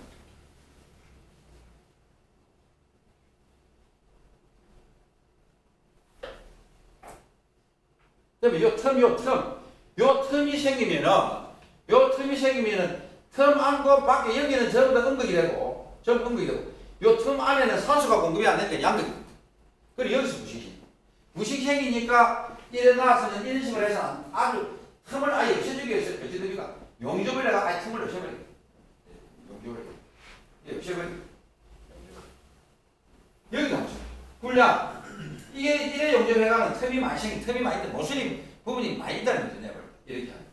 그러면 여기 용접을 해가 틈을 위에 밑하고 전체적으로 틈을 좀 없애가지고 가난한 틈을 없애주기 이게 좀 양하다. 이것보다는 이게 양. 틈을 없앴다. 여기도 지금 보면은 불량은 요래 용접을 해가지고는 여기 틈에서 이게 부식이 반드시 생깁니다. 틈부식이 생깁니다.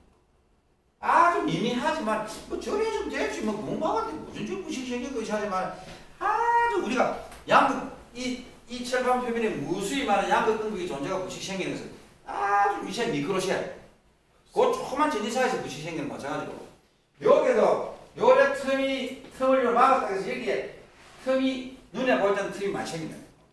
그 틈에 부식이 생긴다. 그래서 요거는 보통이고 마지막에 요거 양은 보세요. 요거 틈이 한번 위로 올리죠. 요 틈을 없애버리죠. 여기다가 U자형으로 올리가 위에서 용접을 해버렸습니다. 그러면 요 틈보다는 여기는 공기가 잘 통하니까 여기보다는 여기에 공기가 잘 통하니까 아무래도 틈 부식은 적어진다. 그 말이에요.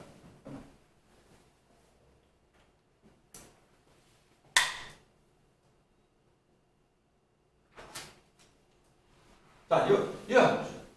자, 이거 누구지? 김태민 씨. 이거 어떤 차이가 있습니까? 여기서 이제 부식이 생기죠. 여기는 희박액이고 어떤 액인데 농도가 낮은 액이 있는 데다가 농도가 진한 액을 잡아야죠. 농도가 진한 액을 보충을 하고 있습니다. 보충을 하고 있는데 보충을 했는데 여기서 부식이 생겨요. 여기서. 왜 여기 부식이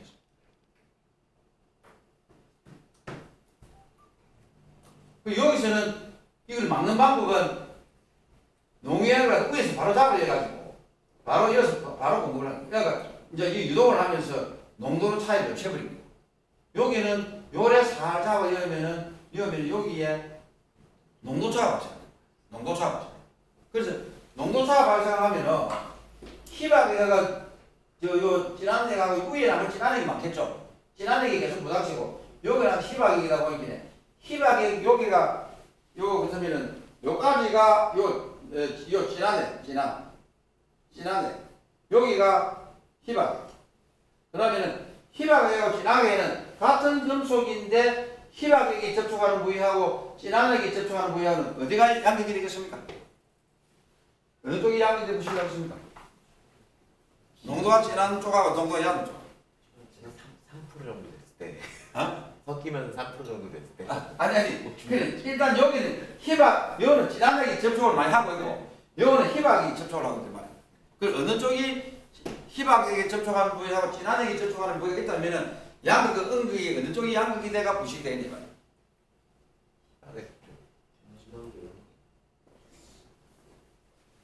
그런데 여러분들 진한액과 희박액을 하면요, 희박액 쪽에서 양극이 돼요.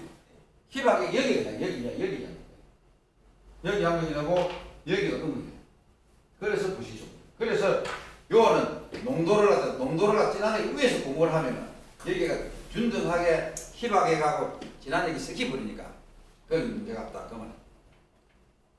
또 요거는 지금 요게 지금 히타기 두 개를 갖다가 거의 가까이 해가 물을 가열하고 있습니다. 이를 가열하면은 여기서 부식이에요. 여기서 부식이라. 그건 어떻겠어? 전문인 요게 히타 가열했는데 왜 여기서 부식이라? 온도가 높아지면 산소량이 낮아지고 바로 그겁니다. 여기 산소가 보다 뜨거우니까 여기 산소죠. 여기 산소보다 여기서 양극, 요 부분이 집중 양극, 뜨거운 부위 양극. 그래서 이런 걸 막기 위해서는 물의 온도가 어느 부위가 뜨거운 데가 없도록 하기 위해서는 이렇게 히터를 하면은 아무래도 균등하게 되겠죠. 그래서 부식이 안 난다. 그 말입니다. 자, 여기는 보면 급수 물을 넣었어요. 물을 넣는데 여기는 물을 바로 넣으니까 공기가 함께 같이 들어가서 공기가 펌프로 바로 나갑니다. 그리고 여기는 요 기둥막을 설치해가지고 요 급수를 요 이어가지고 여기 있는 거품이 공기가 일로 못 들어가, 펌프는 못 들어가는 거예요. 그 공기가 많이 들어가면은 펌프 쪽으로 들어가는 공기가 바로 들어가게 되면 말이죠. 탈기가 되어 들어가면 물속에 산소가 많으면 많을수록 부식이 많이 나요. 그래서 물속에 산소를 줄이기 위해서는 물 급수가 확 들어가면서 이 공기가 빨리 들어갔다가 기포가 다 올라가고 펌프로 들어가는 데는 공기가 안 들어가는 게 좋다. 그러면 공기가 들어가는 걸 피해라면 산소량을 줄이라는 거예요. 여기서는 어떻게 되나 하면은 위에 보면은 여기 우리가 카프링을 할 때 안에 들어가는 그 프렌지 카프링 실링 그 프렌지를 갖다가 이렇게 요까지 잘라내고 이게 없애야 되는데 여기 있음으로 해가지고 물이 방해하지 않습니까? 그 물이 흐를 때 한번 올라가게 일로 치니까 이 부위가 되겠습니다. 이 부위가 바로 저런 부위라도 물이 치면은 여기에 피막 파괴됩니다. 피막 파괴하면은 바로 양극근육이 생겨가지고 부식이 나. 피막 파괴하면. 그럼 이걸 막기 위해서는 어떻게 되겠습니까? 물이 이래 되는 막기 위해서 물이 그동이 요걸로 쳐줘야 되겠죠. 요거를 잘라가지고 물이 바로 흐르도록 해야지. 이게 물이 이어서 와류 현상이 물이 치면 안 된다는 거죠. 우리가 기관실 파이프도 않습니까? 기관실 파이프도 이렇게 이래 물이 흐르면은 물이 흘러치면 일로 치다가 일로 내려가면 이 부위가 항상 부식이 일어날 수 없습니다. 피만 파괴한다. 물이 계속 치면 피만 파괴한다. 여기는 그대로 여기는 실링이 있는데 여기 놓아 있으면 여기 티 놓아 있으면 여기에 산소 공급이 잘 안 되겠죠. 그러니까 산소 공급이 여기 티 넣어서 산소 공급이 안 되니까 여기서 텀부식이 많잖아. 그래서 요걸 잘라가 절대 이 공기가 요 주위에 산소가 잘 가도록 이런 부위가 안 생기도록 만드는 이 말이야. 꼭 사소한 그것이 결국은 부식을 일으키는 원인이 될 수 참 많거든요. 그래서 방식 설계를 할때 저는 사소한 것도 우리가 신경을 써야 된다 그 말이에요. 이래 되면 여러분들이 이 치는 용어는 뭐냐면 여러분들 혹시 부식에 보면은 카비테이션 사람을 들어봤습니다. 캐비테이션. 그러면 안 들어봤습니까? 캐비테이션 부식하는. 쉽게 말하면 캐비테이션 부식 어디 일어나면 원심 펌프의 아래 임펠러 거기 나고 그 다음에 프로펠러. 여러분들 배가 항해를 하면은 여객선 여러분 타신지 모르겠습니다만 배를 둥둥배 타서 프로펠러가 돌면은 프로펠러 도는데 그 치다 보면 무엇이 일합니까? 거품이 일하지 거품. 프로펠러가 돌면은 거의 무수히 많은 거품이 일합니다. 상선은 아십니까? 프로펠러가 장난 아닙니다. 거기 돌면 상선 돌면 맞아. 그 배전에 가보면 우리 해양가 연수선 하러 가면은 거품이 말똥하는 거품이 막 거품이 어디 생깁니까? 왜 거품이 생기까 도대체? 거품이 왜 생깁니까? 프로펠러가 돌면은 그러면 이제 와류에서 프로펠러가 수중에 돌지 않습니까? 돌면은 순간적으로 부분적으로 압력이 떨어져 물이 순간적으로 압력이 떨어지면서 물이 비등해가지고 공기에서 비등하는 공기. 그 공기가 물방울에 기포가 생기면 그 기포가 프로펠러 면을 때리면서 수십만원 그 기포가 프로펠러 면을 때리면은 정말로 그 프로펠러 그 기포 그거 때려 그거 때문에 무슨 철판이 부식되고 하거나 여러분들은 그렇지 않을지 모르지만 프로펠러가 돌면서 그 생기는 기포가 엄청 많습니다. 압이 대단합니다. 기포가 프로펠러 표면에서 터지면서 않습니까? 없어집니다. 그런데도 불구하고 우리가 눈으로 보면 프로펠러 배가 항해하면 그 뒤에 보면 프로펠러 뒤에는 물방울이 엄청 올라오거든요.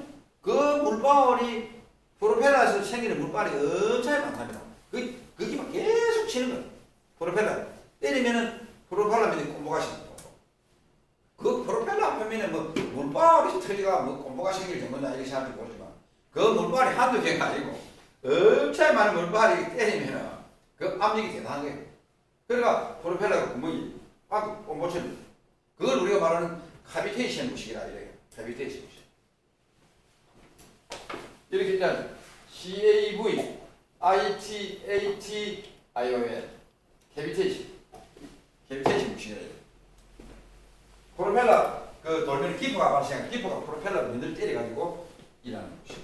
그 때리면은 거기서 기계적으로 이제 그 피막이 때리니까 금속이 떨어질 거 아닙니까? 떨어지면 거기서 또 양극근육이 또 발생하는 겁니다.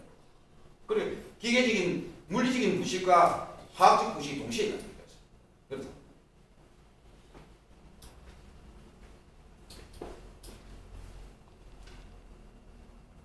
여기서 보시죠. 이게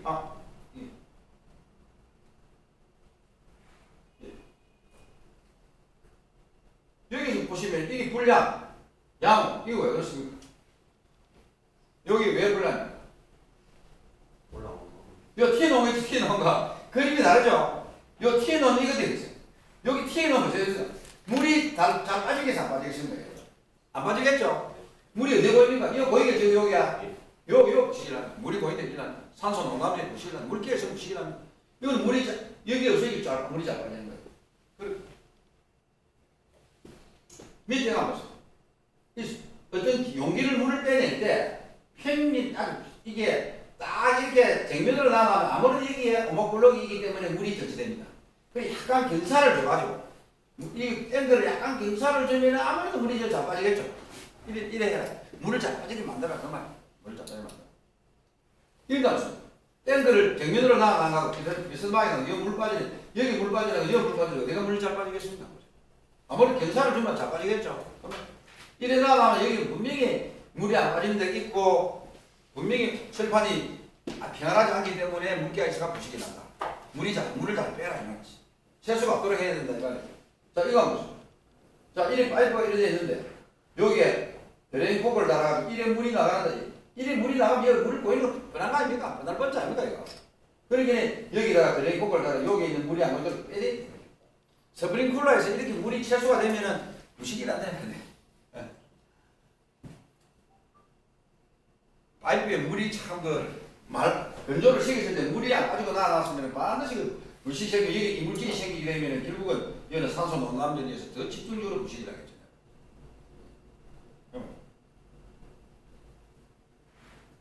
여기도 보시면 볼트가 보시죠. 이런 틈새, 이 틈새 다 부식인데 부식이가 틈새 그에 이거 뭐든지 한번 봅시다. 볼트 체결로 최근에 돌출된 볼트부 너트 포함은 스트레스 강으로 된 부분을 사용하는 추세입니다. 지금 여러분들 요즘에 가면은 실제 다리 같은 거 다리에 이래 보면은 이 다리 난간이 이 좋아하는 거 보면 옛날에는 전부 탄수가 아니었어요. 그리고 지금은 여러분들 한번 보시죠. 전부 스트레스가 아니었어요. 스트레스가 304이면은 304이면은 410 아주 고리 볼트에는 마르텐 사이드를 쓰고 막 힘이 별 안 주인 데는 오스나티게 볼트도 씁니다. 그런데 저건 가격상으로 마르텐 사이드가 가격이 싸니까 힘도 강하고 하니까 막 마르텐 사이드가 스테레스를 씁니다. 볼트 나트를 씁니다. 하도 볼트 나트에 부식이 많이 나니까. 그래서 최근에는 볼트를 갖다가 스테레스로 하고 쓰고 일반 강제의 부비인 경우에는 방정지를 한 후에 실링캡을 쓰는 경우도 많으며 이 경우는 실질을 밀봉해야 한다. 실링캡 시험은 한번 본 적 있습니까? 나중에 이걸 한번 보면 한번 봅시다. 요 일단 먼저 한번 넘어가 봅시다. 이거 나도 실링캡 시험. 이거 없네. 이거 없다. 이거는 내일 보여드릴게요. 실링캡 시험.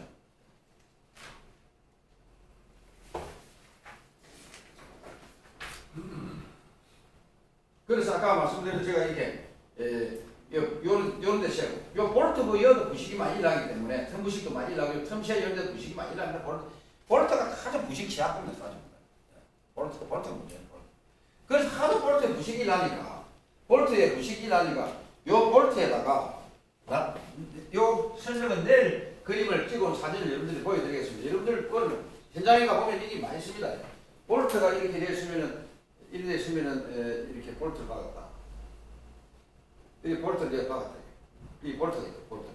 이 볼트를 박아놨으면은 요 볼트에서 부식이 많이 나니까 그러면 지금은 아까 뭐라 했죠? 여기 보면 스테인리스 강으로 여기 스테인리스 강으로 볼트를 갖다가 부품을 사용하는 추세에 되겠죠. 그 볼트 부식이 많이 스테인리스 강으로 볼트를 해도 스테인리스가 녹이 안 쓰니까 관계없는. 그 옛날에는 이게 볼트가 탑록이 있으니까 여기다가 이렇게 실링캡을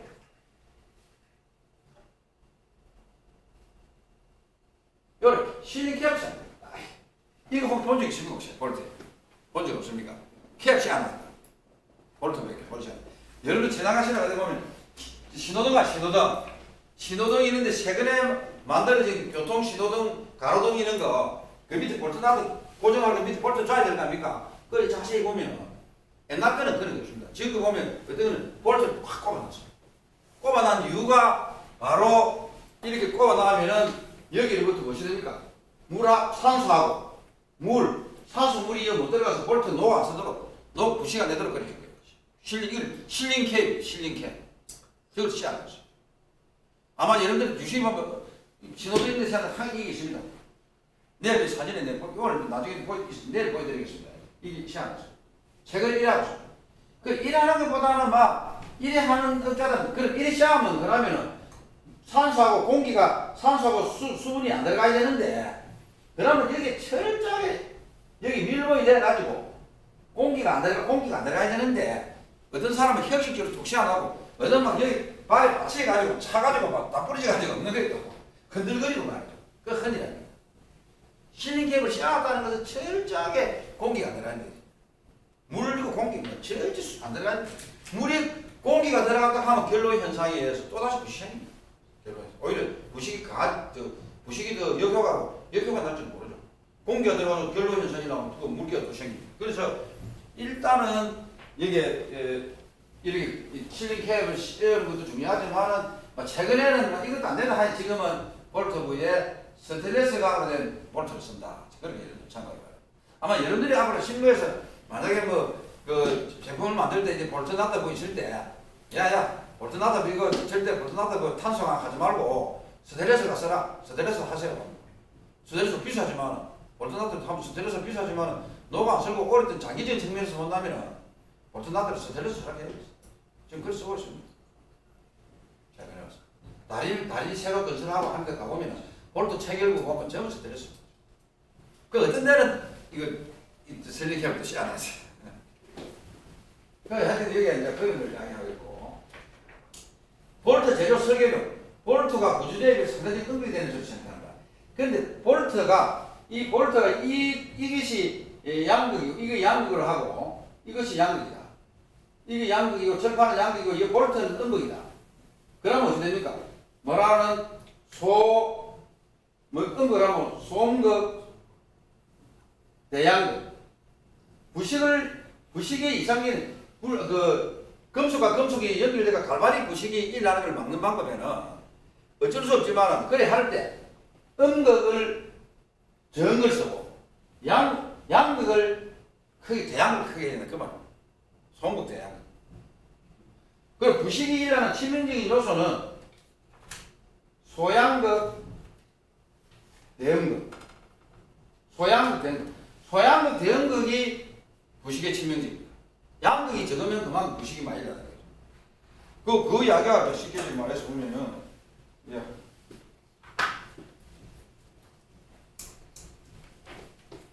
어제 우리 양식 설명 크기를 한번 봅시다. 이 갈바닉 부식이 일어날 경우에,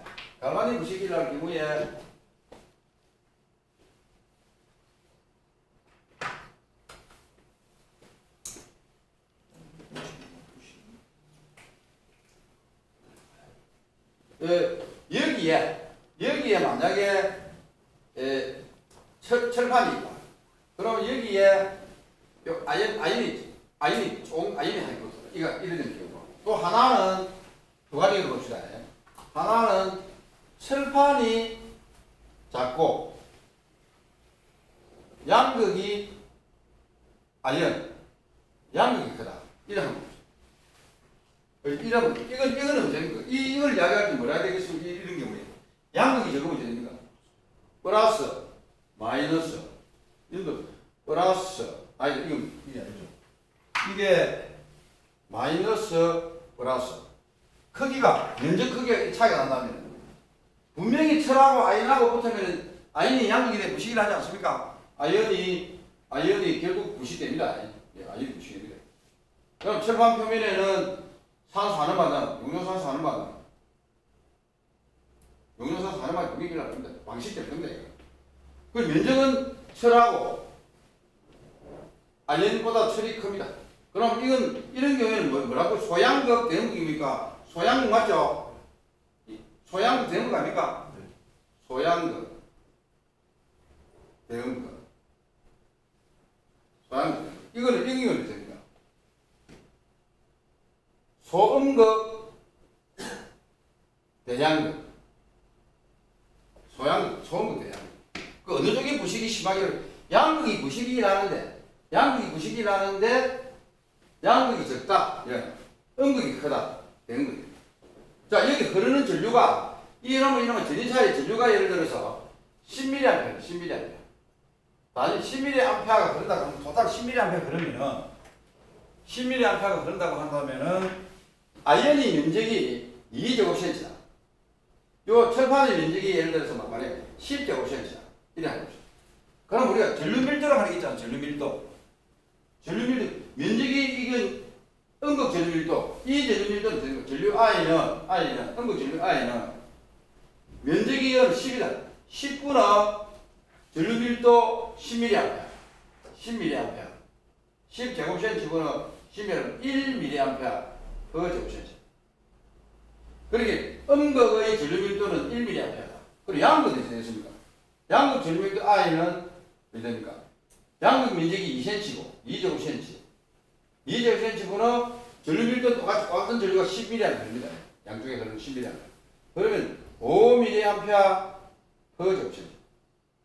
그러면 전류 흐르는 철과 아연 사이에 전위 사이에서 흐르는 전류는 10mA인데 각 양극 음극 면적이 다르니까 전류 밀도는 음극 전류 밀도는 여기는 1mA고 아연에는 양극 전류 밀도는 5mA가 된다. 그러면 전류 밀도가 다르다면 단위면 여기가 흐르는 전류가 큰 양극 아연이 적으면은 여기가 흐르는 전류 밀도가 크다 보니까 양극 집중주는 부시 녹아버립니다. 양극이 적을수록. 그럼 음극 방식이니까 녹을 거 없죠. 전류 밀도 1mA. 양극이 그만큼 양극이 적으면 그만큼 전류 밀도가 크다 하는 것은 그만큼 양극이 빨리 녹는다 이야기. 그럼 그렇게 소양극 대음극이 되면은 양극이 적으면 그만큼 양극이 빨리 부식이 된다 그 말이야. 이런 거는 함수. 한번 이런 거. 여기 만약 10mA 그러면은 아연이 10mA, 아연이 10제곱센치다. 양극이 10이다. 이거는 2제곱센치 하면 반대로 되겠죠. 그럼 여기는 양극이 5mA 제곱센치 아니다. 양극이 되는가? 그럼 1mA 되겠죠. 양극 전류 밀도가 1mA. 철판의 전류 밀도가 5mA. 그럼 전류 밀도가 양극이 부식되는 양극이 1mA 하니까 훨씬 양극 전류 밀도 적지 않습니까?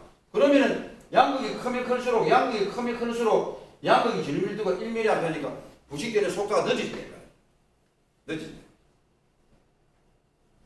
그러니까 양극이 적으면 적을수록 그렇게 아까 말씀드린 대로 볼트 부위가 만약 양극이 되면 소양극이 되어버리면은 볼트가 양극이 많이 됐다 한다면 양극이 적으면 적을수록 전류 밀도가 그만큼 양극이 적으면 적을수록 플러스 되는 양극이 적으면 적을수록 전류 밀도는 크기 때문에 부식은 심하게 일어난다. 이렇게 보면 되겠죠.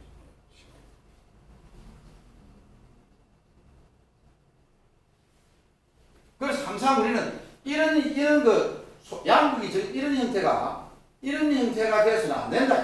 이런 형태가 돼서는 안 돼. 되려면 이렇게 이런 식이 돼야 된다. 이런 식이. 양극이 커야 된다. 음극이 적고 양극이 커야 된다.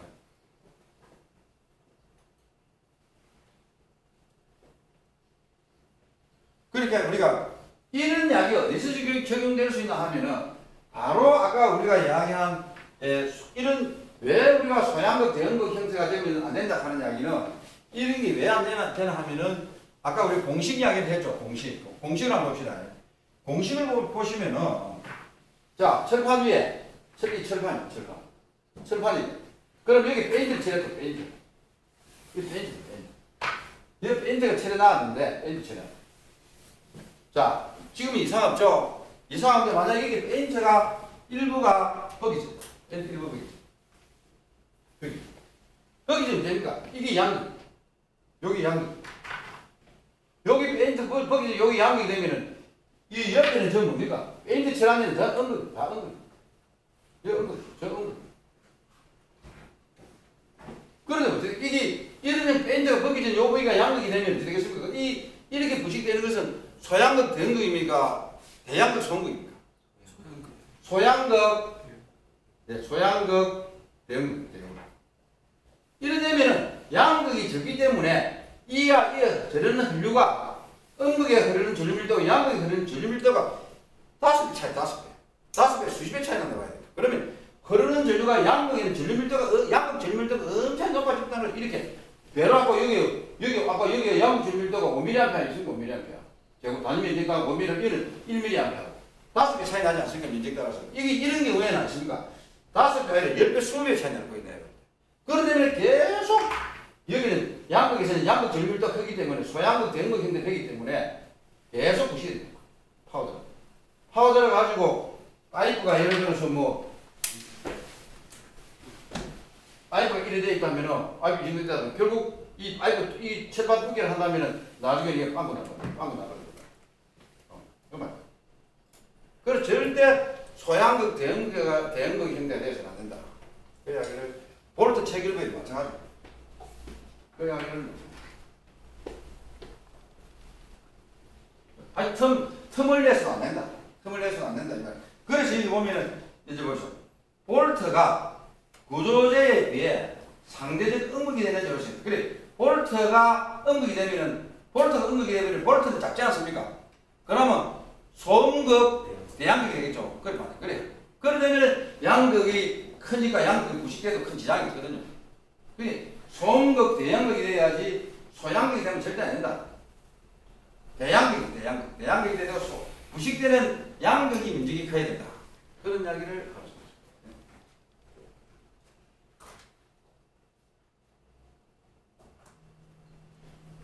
자, 요거 용접부에 어제 우리 여러분들 용접할 때 그 김태윤 씨, 네. 이름 잠깐만. 김태윤 씨 어제 용접할 때 용접을 하게 되면 여기가 용접부 있다. 그럼 이 금속을 용접을 하게 되면은 요 분이 용접 더블리아 맞죠? 네. 웰드 메탈이죠. 그 다음에 BM은 뭡니까? 베이스 메탈, 하드, 열영향부, 히트 어펙티드 존, 열영향부, 히트 어펙티드 존.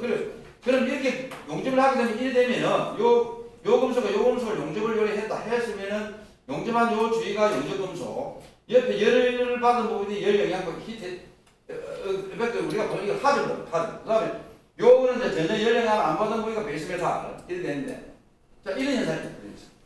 자 이런 현상이 나면 어디에서 부식이 나겠습니까? 어디에서 부식이 나겠습니까? 용접을 해서 열영향부가 부식이다. 열영향부. 그럼 이 용접금속은 왜 안 지납니까? 용접금속. 여러분들이 이런 걸 감안하기 때문에 여기 지금 생각하면 용접부가 모재에 비해 상대적 음극들이 용접금속에 이거는 지극히 당연하네. 예. 용접하는 금속은 이 용접봉을 가져가 용접하는 거 아닙니까?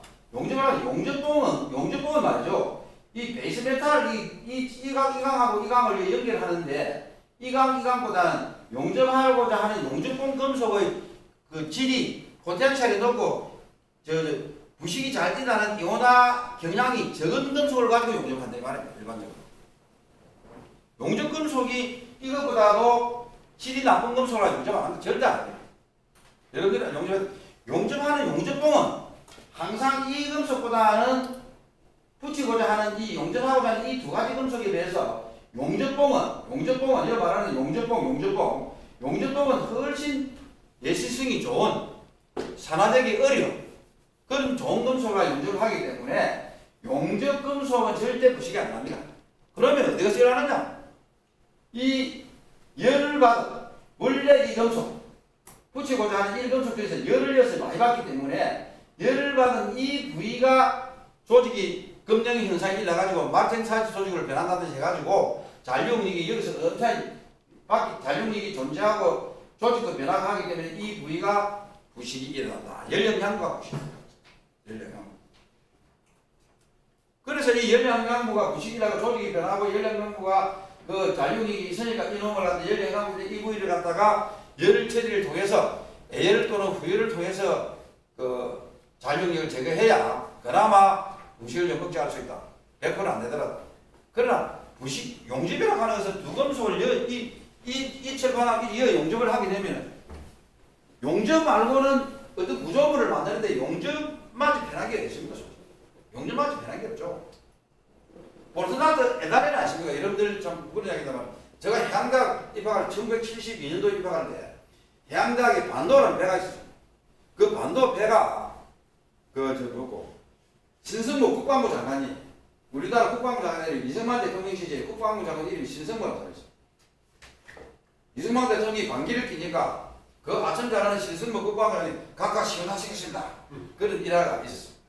그 사람이 해양대학 하면서 해양대학의 배를 반도를 봤어. 반도. 그래가 어느 나라 가는지는 모르겠는데 칠판이 두꺼워가 있습니까? 짐도 실제 안에서 배가 깔아내게. 짐도 못 실어. 얼마나 무거워가 배가 무거워가지고. 철판이 두꺼워. 그 배는 용접을 안 하고 볼트 안에서 볼트 체결을 철판과 철판을 이렇게 놔가지고 여기다 볼트 구멍을 뚫고 때려가지고 연결하고 이렇게 배를 만들었어요. 얼마나 배를 만드는 시간이 걸리겠습니까? 그리고 지금 우리나라 배 한 척 만드는 시간이 얼마나 빨리 만든 매 만든 거는 배도 아니십니까? 설계 딱 들어가면 철판 잘라가 하면 자동 용접기만 이상 CO2 용접해가면 하면 그만 배를 만들거든요. 용접을 해야 돼요. 빨리 만들. 옛날에는 철판과 구멍을 뚫어가 철판을 그 쇠를 양쪽에 때려가지고 붙여가면서 이렇게 배를 만들어요. 그래 되겠습니까? 그러니까 옛날에는 그래 어쨌든 간에 용접이 발달해가지고 지금 일을 하는데 어쨌든 간에 이 용접 금속분은 절대 좋은 금속이기 때문에 이 금속은 절대 부식이 안 된다. 요 열 영향하고 열을 받은 요 부위가 부식이 된다. 그렇게 해야 되죠. 이걸 막는 방법은 뭐 열 처리하는 방법이 없다. 이 열 영향하고 생기는 것은 어쩔 수 없습니다. 그래서 용접의 열 처리한 작용이 이게 참 중요하다.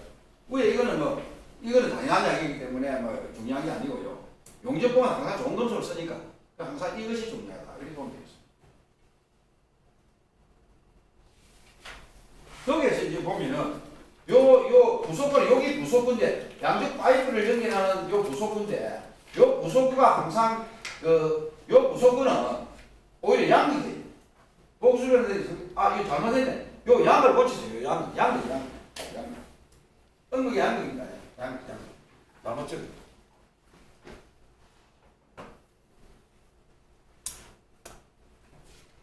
요걸 양극을 하게 되면 요걸 양극을 해야 양쪽에 파이프 연결해서 요놈이 부식되더라도 요것이 음극이 부식이 아니라 이제 만약에 이 파이프가 부식되어 버리면 여기 나사산이 있어.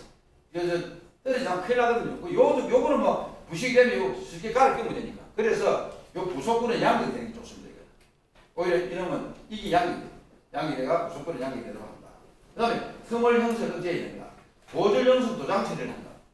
여러분들 혹시 그 보일러 하시는 이 보일러 그 매들이 가 보일러 수리하게 보면은 그 실링 케이블을 감아가 이거 물 안 새도 실링 케이블을 감지 않습니까? 그 실링 케이블을 감는 이유는 물이 안 새도록 하는 경우도 있지만 사실상 그것이 이 금속 전련 효과가 있는 거예요. 전련을 해야 그 전자가 이동한 전자 전도체 그걸 차단시킬 수 있는 거예요. 그래서 전련 효과가 있습니다. 그게. 그리고 부속구 방설계 요놈을 일할 때 이놈을 오히려 양극을 하는 게 좋다. 요놈이 부식되는 게 좋다. 그 말입니다. 요것이 다음에 요거는 우리가 나중 오해하도록 합시다. 자, 얘는 오늘 오전에 좀 수업 마치도록 합시다.